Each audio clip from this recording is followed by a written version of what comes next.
welcome to the Scholar Progenium. Today we're going to take a deep dive into the Finnish infantry options. We're going to look at each of the equipment choices for the various infantry units available to the Finns, and we're going to give you my personal loadout preferences for each unit as we go along. So let's find out more.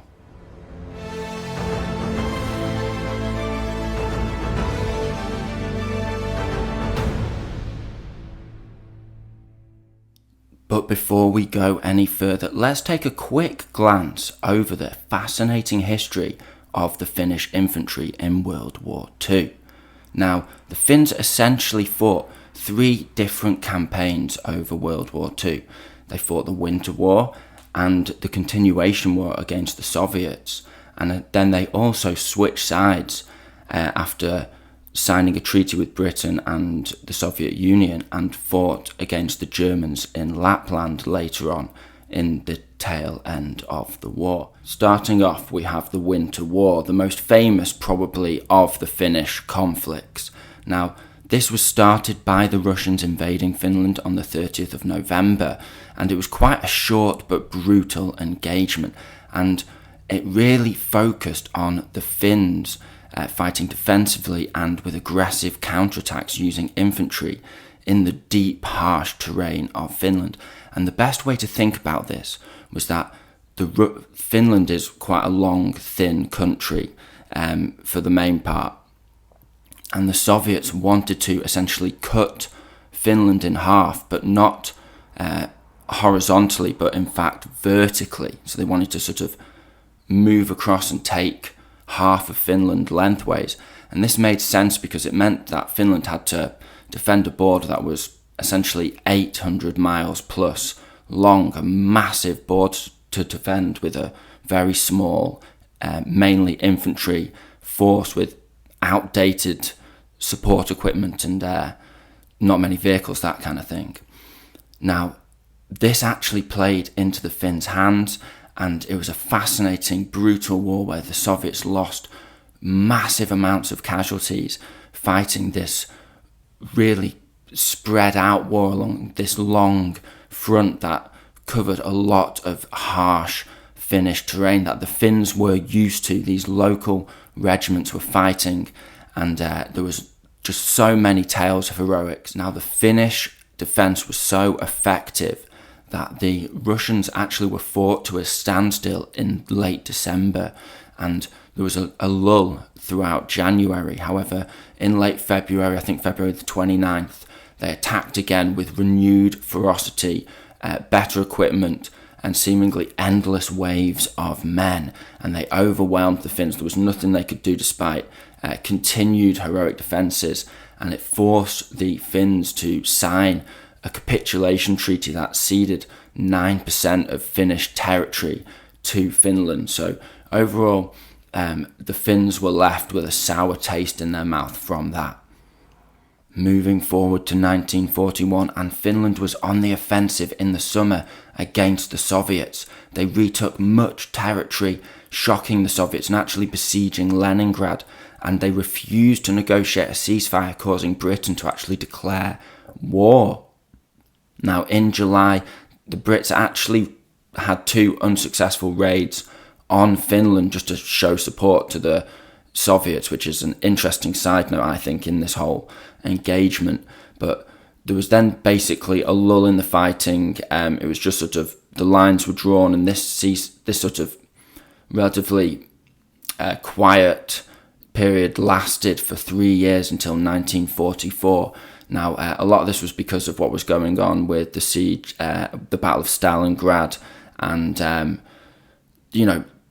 this continued until August 1944, I believe, when the Russians decided they were going to punch hard against the Finns, and they massively overwhelmed the Finns. But again, there was this fight through the forests and the woodland of Finland, and this ended with the Finns defending in a successful battle against the Russians, which basically drew the border back where it was at the end of the Winter War. This then died down. The Finns probably couldn't have defended themselves from further Soviet attacks, but then the race to Berlin was on at this point, and the Soviets withdrew forces and just kind of maintained their positions until essentially a ceasefire was declared. Now this continued, and then eventually the Finns switched sides and agreed to fight to push the German forces out of their territory and essentially into, I believe the Germans said they would withdraw their forces to Norway, but they refused to, and so the Finns were sort of pushed by the Soviets and the Brits into attacking in northern Finland in the Lapland War. Now, not many troops were lost in this. I think the Finns lost about 1,000 troops, and the Germans 2,000, just in like skirmish warfare again, the typical infantry fighting in sort of small units and engaging their opponents and sort of hit and run tactics and counter-offensives from defensive positions and stuff like that. So again, just like really heavily relying on the skill and elite dedication of their infantry units in their home territory. But the Germans basically, they actually caused quite a lot of atrocities, I guess you would say. They did a scorched earth policy and like destroyed like whole towns, like burned them to the ground, all villages. Like I think 100,000 people were displaced, or even more, like from that area of Finland. But eventually, like the Finns pushed the Germans out, I believe, and that was sort of the end of the Finns' involvement in World War II. So they fought their own battles, and their infantry were just the core backbone of that, and that is definitely how the rules are based and designed for the Finns, and we're going to deep dive into that now. First off, we need to talk about the Finnish faction special rules, because the infantry are heavily reliant on these to be effective. Now, the first one is that when you fire a rifle from ambush, you get +1 to hit. So you're going to be looking at taking probably quite a lot of rifles in your units, although that doesn't mean you should shy away from LMGs. LMGs have their uses at getting those pins out there early game, so you're not just marching into unpinned wall of fire. So that, you know, because your rifles can't reach out early on in the game. So LMGs do have their choices, but you are going to want a lot of rifles in there.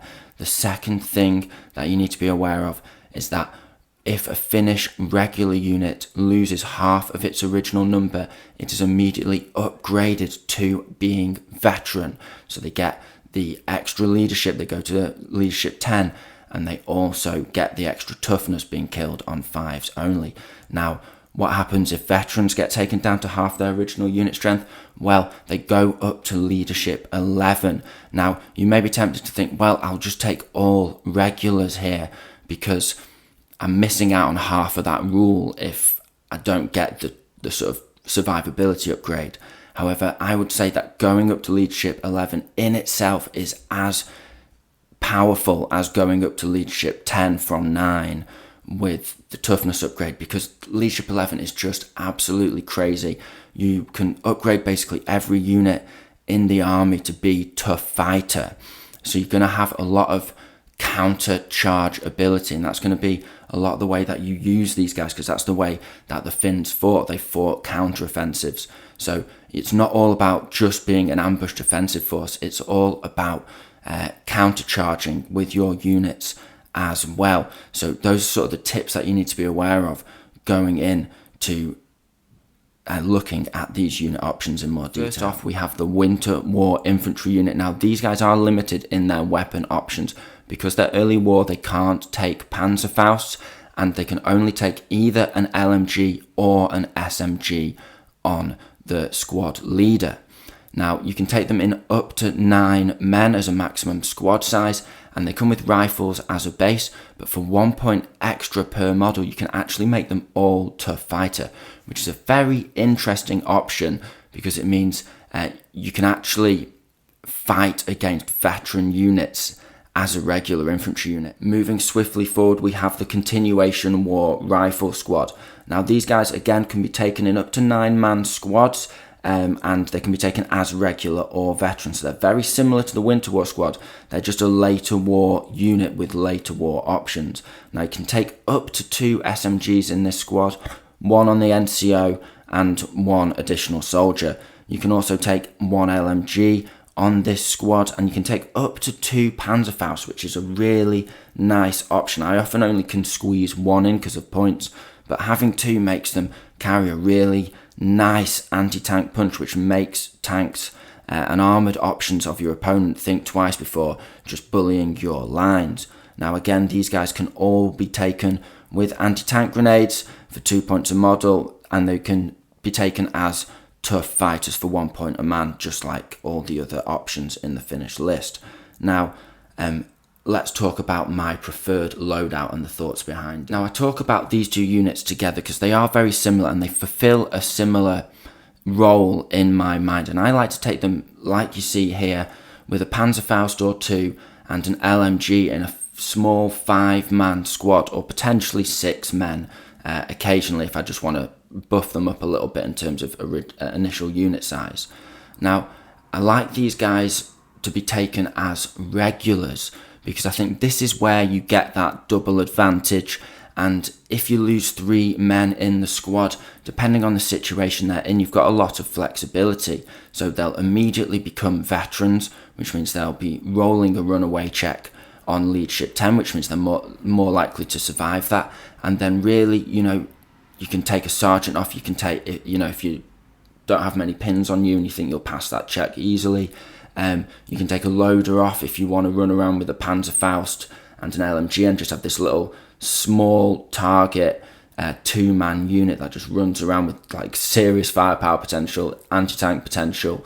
I think it's a really nice little combo that you have going on there.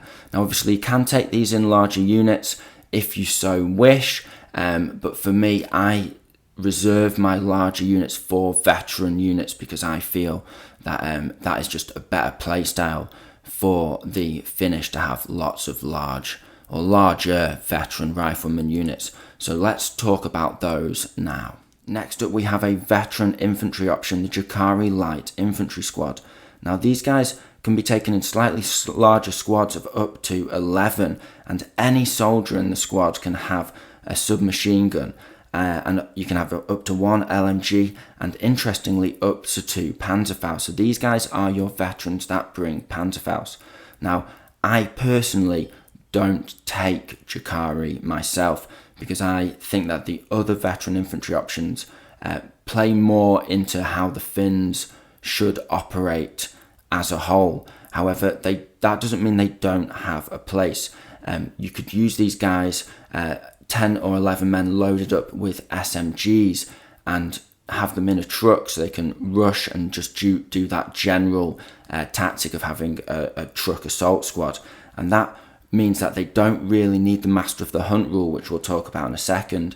And it also means you're saving points overall. The other veteran options are more expensive because they have more specialist rules that come with them. That brings us on to the absolute creme de la creme of the Finnish infantry options, the Sissy squad. Now, the Sissy come with an additional special rule called Master of the Hunt, and that costs an extra point a model. It's built in, so they're 14 points a man, and you can take up to 9 in a unit. And what it allows them to do is, when they do the advance order, if they don't fire, they can turn that dice to an ambush dice. And that ties in beautifully with the Finnish special rule that from ambush rifles get +1 to hit. So this is kind of like a bonus delayed American rule. So the Americans can fire a maneuver, they can advance and fire without a penalty to shooting. Now the Finns can advance, go into ambush and fire with a bonus to shooting as long as an option presents itself, which if you play these guys right, your opponent either just is locked down and can't move any of their infantry units or anything that's vulnerable to rifle fire, or you are going to be getting that bonus. So these guys are really, really effective. Now, in terms of other weapon options, they can take a couple of SMGs, and they can take as many SMGs as they want, but you really don't want to be taking SMGs on these guys because then you're missing out on that Master of the Hunt and +1 firing rifles from ambush combo. So you can take an LMG with these guys, and that is not actually a bad option at all, especially if you're taking all Sissy, which isn't something you should shy away from. If you want to take all Sissy units, you are going to need some LMGs in your army just to put out a few pins and just cover your advance as you move up, and just you'll still have plenty of rifles in there. And the LMG won't get the bonus to fire from ambush, but with that extra range, it'll often be hitting the same as the rifles anyway. So yeah, really cool unit. So overall, I like to take a minimum of 2 squads of these guys. They are really auto-include, in my opinion. I generally take them as just simple 8-man rifle squads if they're part of a larger mix of infantry. And as I've mentioned, if I'm taking pure Sissy, then it's going to be a couple of those squads having LMGs in them. Having 2 or 3 8-man squads of Sissy pushing up as the central threat of your army is really effective, because you can advance into ambush as a mass, and if your opponent decides to target them with any particularly deadly units such as medium howitzers and that kind of thing, then and they're likely to hit you on a 4 or better, then you could always have the option to go down from ambush, immediately making these guys very difficult to hit. So it's not only the ability to fire from ambush that makes these guys effective, but in working together as a team, of 2 or 3 squads together in a platoon of infantry, these guys can sort of hopscotch up anything that your opponent fires at you. One squad goes down, the other 2 are in ambush or advancing and firing. Now, if I'm taking pure riflemen, I will usually spend the first turn sprinting. I'll give the run order and get these guys as far up the board as I can. I don't care about being behind rough ground. That's going to slow me down, because from that point onwards, I'm wanting to advance into terrain and through terrain, sticking to cover, advancing into ambush and winning that small arms firefight and getting closer and closer to my opponent, and just having that real maneuverability to stay mobile but also put out really nasty barrages of rifle fire. And these guys can easily knock trucks out as they come on the battlefield. So if your opponent has a truck loaded to bear with veteran nasty infantry with a first few dice the second turn, you can then advance into ambush basically around the midpoint of the battlefield, then that initial sprint will put you in a really good position where you can actually ambush their reinforcements as they come on the battlefield, if they decide to keep a few units back. And then actually doing surprise counter assaults, you can advance into ambush, fire off a turn, and next turn you can charge in and clear a unit out, because 7 or 8 veterans, depending on how many casualties you've taken, with everyone having tough fighter. My optimal loadout for these guys is 8-man, at least a couple of squads of those, all with rifles and tough fighter. And these guys are absolutely, with that Master of the Hunt rule, the backbone to your Finnish army. Finally, we have the cherry on the cake. That is the Kaparo squad. Now, Carcapacios are ridiculously expensive, but for that you get some really fun rules. Now, these guys, they're not an auto-include, but they are certainly nice to have, and they present you with so many tactical and strategic options when you're playing your games of bolt action with the Finns. So looking at them in terms of their equipment, well, what do they get for that 18 points base cost per model? Well, they get a submachine gun, they get anti-tank grenades, and also they are tough fighter. On top of that, they have the deep strike mission special rule, which essentially means when they're outflanking, not only can they come on from the right or left table edge, but they can also reserve the right, so to speak, to come on from the opponent's own table edge. So you can come on the back, which is a ridiculously cool option. It's almost just disappointing to miss out on having that option in your army. Now, of course, they can't always do that. A couple of the missions that you can play in bolt action do, of course, ban you from going into outflank, but with these guys, they also have some other special rules which keep them in the game. Now, because of that, I actually like to spend an additional point per man, taking them to 120 points for just a 5-man squad. But I like to take them with a rifle and a submachine. So it's an interesting option, that, to be able to upgrade them to take both a rifle and an SMG. And it just gives you that flexibility where they're still effective if you can't bring them on from outflank, which sort of is their main ability.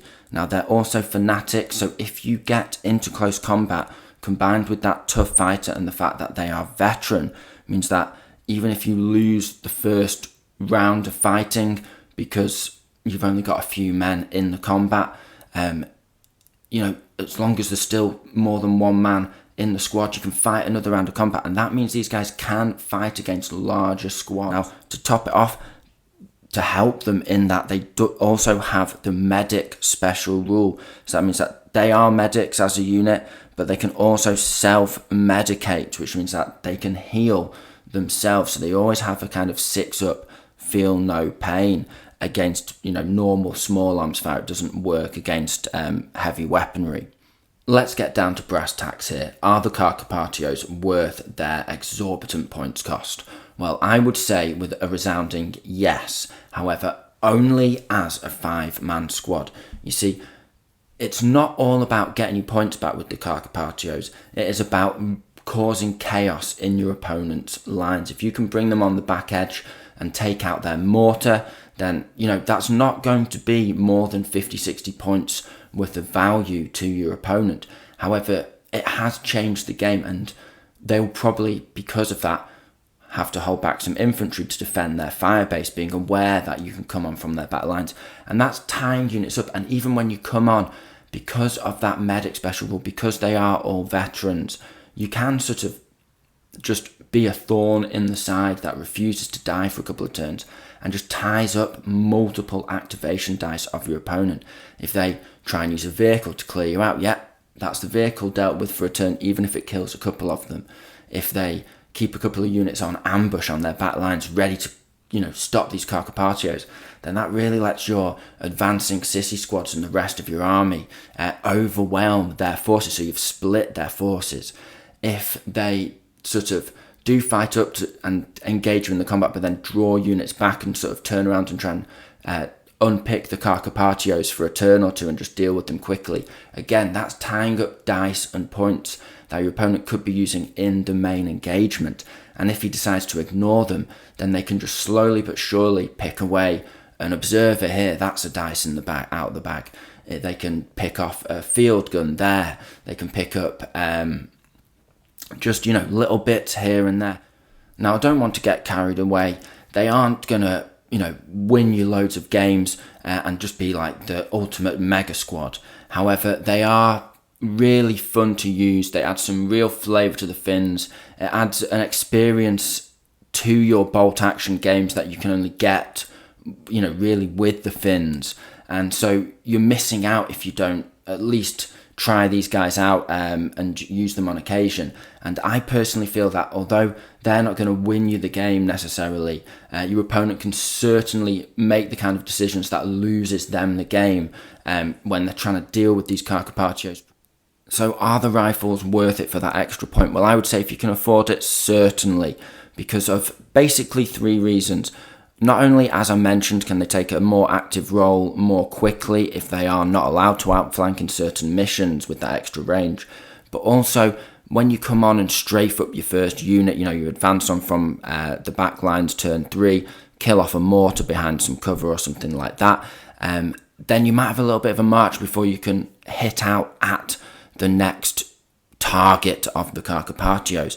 On top of that, although these guys don't have Master of the Hunt, they do have the option to go into ambush, and it can be really nasty to, turn 4, once these guys have already taken out a unit, go into ambush and kind of lock down their movement in their back lines. If they've got an officer, for example, that you can, that they need to move around to support their units in terms of order checks, then if you're within 24 inches of him, that advance or dash becomes a lot more dangerous, because you've still got +1 to hit with rifles from ambush, so it can be just a really nasty thorn in their side, locking down small units from being able to reposition.